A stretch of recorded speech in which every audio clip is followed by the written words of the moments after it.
tous, je vous retrouve aujourd'hui pour une vidéo très particulière puisque je ne vais pas être seule pour une fois, je vais être avec... Voilà, nous retrouvons donc Catherine, qui est donc Catherine Lapsy sur Instagram. Merci Catherine d'être avec nous. Merci de m'avoir invitée, Mariam. Bah, c'est avec plaisir. Aujourd'hui, on va parler d'un sujet finalement très peu évoqué, qui est l'analyse transactionnelle. Donc on va voir tout ça ensemble, tu vas nous en parler puisque tu pratiques l'analyse transactionnelle. Donc c'est parti.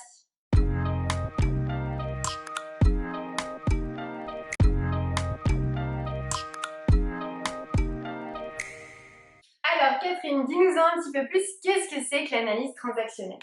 L'analyse transactionnelle, c'est une approche de psychothérapie, ça veut dire que c'est une théorie de la personnalité que je vais utiliser moi en cabinet avec mes patients. Ok. Et ça s'appelle analyse transactionnelle parce que on utilise l'analyse des transactions. Et une transaction, en fait, c'est une unité de message qu'il y a entre deux personnes. Ok, c'est la manière dont on communique en fait. Exactement. Ok. Et donc tu disais tout à l'heure en off que c'était une approche qui était plutôt basée autour du relationnel. Est-ce que tu peux nous en dire un petit peu plus pour ceux qui ne savent pas du tout à quoi s'attendre quand ils vont faire une thérapie en analyse transactionnelle? Et ben, par exemple, on va utiliser des exemples que le patient apporte et essayer d'analyser ce qui s'est passé dans la relation qu'il a eue avec l'autre personne. Et c'est de là que viennent ce qu'on connaît parfois de l'analyse transactionnelle, qui s'appelle les jeux psychologiques. Parfois, c'est connu sous l'angle du triangle de Karpman, victime, sauveur et persécuteur. Donc ça c'est de l'analyse transactionnelle. Donc par exemple, on va essayer de décrypter des situations qui se sont passées à partir de là, pour essayer d'analyser, donc toujours le terme d'analyse. Bon, Eric Berne, qui a créé l'analyse transactionnelle, voulait être psychanalyste. C'est pour ça que je pense qu'il a donné ce nom d'analyse. Et finalement, on va essayer d'analyser les différentes relations qu'il y a eu entre ces personnes, dans ce qu'elles sont toxiques, parce que ce qui marche bien, on n'y touche pas, bien entendu. Et puis, on va essayer de comprendre ça, et ce que ça peut nous dire de nous, de notre fonctionnement, parce que parfois, quand on rentre dans des jeux psychologiques, parfois c'est toujours les mêmes. Parfois, on choisit. Et ça se répète. Et ça se répète, exactement. Et donc c'est là qu'on va essayer d'analyser ça. Une autre dimension, c'est que moi, quand je suis avec mon patient, je vais essayer d'en comprendre quelque chose au niveau de la relation que ce patient essaye d'instaurer avec moi. Qu'est-ce que ça me dit de lui? Un petit peu comme en psychanalyse finalement, justement, dans le transfert. Tout à fait. On utilise beaucoup le contre-transfert dans ce qui est projeté. Alors je ne sais pas si tu as déjà expliqué aux gens ce qu'était le contre-transfert. Alors non, pas encore, mais ce sera l'objet d'une prochaine vidéo. Si ça vous intéresse, je vous laisse le mettre en commentaire. Demandez-lui, parce que je trouve que c'est vraiment intéressant le contre-transfert, et vraiment c'est quelque chose qu'on utilise souvent en thérapie. Je pense que c'est extrêmement riche, et du coup en analyse transactionnelle, moi je vais essayer de déterminer comment fonctionne ce patient. Bien entendu, je partage en fait mes hypothèses avec mon patient. En analyse transactionnelle, on a vraiment cette idée qu'on partage nos outils et nos pensées. Alors bien sûr, il y a une manière de le faire, mais voilà, je vais essayer de comprendre par rapport à ce que je ressens, ce qui se passe chez la personne. Alors ça nécessite que j'ai fait ma propre thérapie et que je sache ce qui vient de moi pour pas l'attribuer à mon patient. Alors Catherine, du coup, cette analyse transactionnelle, ça a l'air vachement bien. Mais est-ce que c'est enseigné à la fac ou il faut faire une formation supplémentaire? Et surtout, est-ce que c'est que pour les psychologues ou n'importe qui n'est pas forcément psychologue ou psychiatre peut faire une formation d'analyse transactionnelle? Alors il faut faire une formation. En France, c'est pas enseigné à la fac. C'est pas le cas dans d'autres pays. Il faut faire une école privée. D'accord. Comme on ferait un DU par exemple. Ok. Il faut faire une école privée. Donc on en a souvent. Vous avez des écoles d'analyse transactionnelle. On appelle ça les EAT. Il y en a une à Paris, il y en a une à Lyon, il y en a une. Combien de temps ça dure cette formation alors? Alors ça va pas être le même cursus dans toutes les écoles, mais en gros c'est 4 à 5 ans à raison d'un week-end par mois. C'est pas tous Donc en fait pendant 4 à 5 ans, un week-end par mois, tu te rends à l'école en plus de ta formation de psychologue. Alors pas forcément, parce que c'est pas une formation comme par exemple en EMDR qui n'est ouverte qu'aux personnes qui sont psychologues. C'est une formation que, entre guillemets, n'importe qui peut faire. C'est pour ça que à la suite de cette formation, on ne peut pas être psychothérapeute et on ne peut pas être psychologue non plus. On va être psychopraticien. Ah, donc tu as le statut de psychopraticien à la suite de cette formation. Donc tu peux soit du coup avoir fait ton cursus à la fac, être diplômé psychologue et ensuite entrer dans cette école d'analyse transactionnelle, soit directement entrer dans cette école d'analyse transactionnelle et avoir le statut de psychopraticien à la fin. Tout à fait. Ok, génial. Et alors du coup, est-ce que tu peux nous expliquer en 2 mots comment ça se passe cette école d'analyse transactionnelle? Qu'est-ce que tu apprends? Qu'est-ce que tu fais? Qu'est-ce que tu découvres? Alors la première année, on passe ce qu'on appelle un 101. D'accord. Je sais plus exactement pourquoi ils appellent ça 101, mais bon, c'est le degré de base de l'analyse transactionnelle en fait qui dit qu'on a compris les concepts. Donc, pendant toute l'année, on va nous expliquer les concepts et à la fin on a un petit examen pour vérifier que tu as compris les concepts d'analyse transactionnelle qui sont des concepts particuliers. Et ensuite, si tu veux continuer, ce qui va se passer, alors moi j'ai fait le début de ma formation à Paris, parce que j'habitais à Paris, donc à l'EAT de Paris, et là on avait donc 2 jours par mois où on avait une journée de théorie, donc on approfondissait les concepts.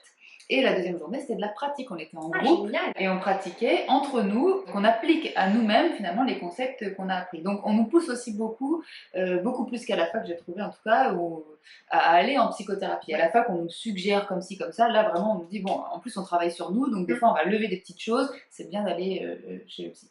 C'est une formation qui est hyper riche et intéressante parce qu'effectivement, c'est vrai qu'en France, on ne nous incite pas vraiment à faire une analyse sur nous, à travailler sur nous. Et c'est vachement bien que dans cette école, justement, ils vous poussent en plus de pratiquer sur soi parce que ça permet aussi d'avoir un rôle un peu différent. Au lieu d'être que l'analyste, le praticien, et bien en fait, là, ça y est, tu as aussi le rôle du patient. Tu es dans la peau du patient et tu vois exactement ce qu'il est en train de vivre et ce qu'il peut vivre. Je dirais qu'à la rigueur, en tout cas pour moi, c'était pas ce qui était le plus difficile. Ce qui était le plus difficile, c'était de prendre le rôle du thérapeute et d'être observé par mes collègues. Alors ça, c'est des choses qu'on n'a pas beaucoup à la fac, et alors ça, c'est pas facile à faire, mais par contre, on a des feedbacks. C'est-à-dire qu'il y a des gens qui nous voient en train de nous entraîner à être psy. Et ça, moi, je trouve que c'est ce qui manque vraiment à la fac. Ce qui te permet de te réajuster, en fait. Tout à fait. Est-ce que c'est vrai qu'à la fac, finalement, on a les fameux stages, mais on n'a pas forcément des retours parce que les maîtres de stage ne sont pas toujours avec nous, effectivement, en entretien. Donc ça, c'est vachement bien. Ça te permet vraiment de savoir comment t'ajuster avec ton patient. En fait, je dirais que dans ce que je connais, moi, aujourd'hui, c'est quasiment le cas de toutes les écoles qui enseignent la psychothérapie. En EMDR, ça va être la même chose. J'ai fait d'autres formations en psychotraumato, c'est la même chose. En gestalt thérapie, c'est pareil. En hypnose, je crois que c'est pareil. Et c'est ça que je trouve qui nous manque, nous, à la fac. C'est une pratique vraiment sur nous-mêmes, qu'on puisse déjà sentir ce qu'on fait vivre à notre patient, et puis s'exercer à être psy avec l'approche qu'on est en train d'apprendre, sous les yeux de d'autres gens. Les formateurs, donc, qui vont effectivement nous voir sous l'angle de ce qu'ils nous apprennent, mais aussi d'autres gens qui sont en train d'apprendre en même temps que nous, et qui peuvent nous dire, bah voilà, moi, ce que je vois par rapport à ça. Et c'est un truc, moi, j'ai trouvé qui était très, très formateur. Alors bon, ça fait peur, hein, c'était pas évident. Et alors, du coup, selon toi, par rapport à ce que tu as vécu dans cette école, quels seraient les points positifs que tu pourrais justement nous expliquer de cette expérience que tu as eue? Et quels seraient pour toi les points un petit peu plus négatifs de cette formation? De la formation ou de la théorie? C'est pas tout à fait pareil. C'est toi qui vois. Alors sur la théorie, moi je suis un petit peu dithyrambique. Je trouve que c'est une théorie qui est vraiment très complète. C'est-à-dire qu'on peut faire des choses très comportementales, très concrètes. Voilà, on analyse les jeux psychologiques par exemple. Voilà, il s'est passé ça. Dans l'ordre, on va chronologiquement analyser comment ça s'est passé, puis ensuite voir comment on peut changer les choses pour la prochaine fois. Et puis on peut aussi aller chercher des choses un peu plus profondes. Ok, qu'est-ce que ça vient dire de notre histoire? Comment ça s'est construit? Pourquoi je fais ça comme ça? Donc moi je trouve que c'est vraiment quelque chose qui est très très large. Voilà, donc ça pour la théorie, bah, j'ai pas beaucoup de critiques à en faire finalement. Certainement qu'il y en a. En fait, t'es en train de nous dire que l'analyse c'est génial. C'est génial. En plus c'est vrai. Du coup, oui, c'était ça que je voulais te poser comme question. Alors, tu as écrit un livre. J'ai co-dirigé en fait. C'est pas moi qui ai écrit tout. Il y a 13 chapitres et j'en ai écrit un. Mais c'est moi qui, avec mon co-directeur, qui est en fait mon superviseur, qui est co-dirigé. Donc on a organisé et orchestré le bouquin. Donc en fait, si on veut en savoir plus, ou bien si on est déjà dans cette école-là, en fait, on peut acheter ton bouquin pour comprendre un petit peu plus comment ça fonctionne, avoir des études de cas. Du coup. En fait, c'est un livre qui est très très pratique parce qu'il y a beaucoup de livres déjà en analyse transactionnelle théorique. Il y a Lauréaux notamment qui a écrit beaucoup de choses qui sont très très bien faites et pédagogiques. Mais à mon sens, il nous manquait un livre pratique. C'est-à-dire que là, on a 13 études de cas de 13 personnes qui travaillent avec l'AT, et pour certaines depuis 40 ans, et qui nous montrent comment elles l'appliquent très concrètement dans leur thérapie. Et justement, c'est peut-être en passant par ton statut de psychologue que les gens viennent sans forcément connaître toute ton approche. Est-ce que ça t'arrive justement d'utiliser des outils d'analyse transactionnelle dans tes thérapies sans pour autant qu'un patient soit venu pour ça? Alors, les patients sont rarement venus pour ça, enfin, sauf dans les cas particuliers que je viens de donner. Par contre, moi j'aime bien dire que c'est de l'analyse transactionnelle pour deux raisons. Déjà parce que moi je suis convaincue par cette approche et donc je trouve intéressant qu'ils sachent ce que c'est. Et puis surtout, ça diffuser un maximum. Voilà, mais aussi je le fais pour le patient parce que ça lui permet, si ça l'intéresse ce type de concept, d'aller approfondir la théorie, parce que moi je ne vais pas lui faire de la théorie, enfin si j'en fais un minimum, mais je vais pas, il est là pour une thérapie, pas pour une formation. Donc je vais lui en parler, je vais lui dire voilà, en analyse transactionnelle on appelle ça comme ça, voilà en gros comment ça fonctionne, et les personnes peuvent ensuite aller chercher un bouquin par exemple si ça les intéresse. Et bien justement, en parlant de bouquins, il y a le tien qu'on recommande vivement. Est-ce que tu aurais d'autres références justement à conseiller aux personnes qui nous regardent? Pour des gens qui ne connaîtraient pas du tout l'analyse transactionnelle, je conseille le grand livre de l'analyse transactionnelle de Laurie Hawkes et France Brécard. Et puis il y a le cours de notre vie, je crois que c'est Laurie aussi. Laurie, je te fais de la pub si tu passes par là. J'ai le mettre. Si, je vais le mettre, je t'assure. Ça, c'est pour des gens qui ne connaîtraient pas forcément l'analyse transactionnelle. Là, c'est des bouquins théoriques. Et par contre, si vous êtes déjà praticien et que vous voulez approfondir, moi, je vous conseille vraiment un bouquin qui s'appelle Le Manuel d'analyse transactionnelle de Joyce et Stewart. Et alors, en plus, il est super bien foutu. Il rappelle les concepts, mais surtout, il donne des exercices qu'on peut proposer si on est formateur ou si on est en thérapie avec nos patients, on peut utiliser ces exercices. C'est hyper bien foutu. Ouais.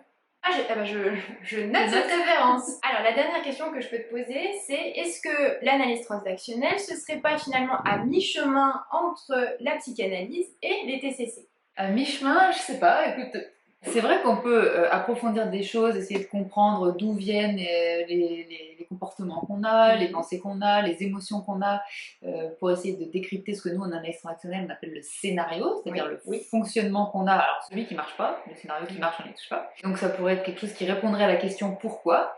Et puis on peut aussi traiter le comment, c'est-à-dire qu'avec certains outils et concepts de l'analyse transactionnelle, on peut répondre à comment on pourrait changer les choses, et effectivement, on pourrait dire que ce serait au milieu des deux. Bon, je pense que c'est vraiment clair pour tout le monde. Si jamais de toute façon vous avez des questions, vous pouvez retrouver Catherine donc, sur son compte Instagram, qui est donc Catherine la psy. Vous pouvez également nous poser tout un tas de questions ici. Et bientôt sur ma chaîne YouTube. Et bientôt Catherine sera donc sur YouTube, donc vous pourrez lui poser tout un tas de questions. N'hésitez pas, si vous avez des commentaires évidemment, à les mettre juste en bas, à liker la vidéo si ça vous a plu ou bien à vous abonner. En attendant, moi j'étais vraiment ravie de pouvoir te recevoir ici, puisque tu es ma toute première invitée sur ma chaîne. C'est vraiment un vrai plaisir, j'espère que ça t'a plu aussi. Ça me semblait vraiment important de pouvoir justement parler de l'analyse transactionnelle qui est très peu connue, mais qui est aussi une approche en psycho dans les thérapies, quoi. Merci beaucoup de m'avoir invitée, surtout pour parler de ce sujet qui me tient vraiment à cœur. Et puis...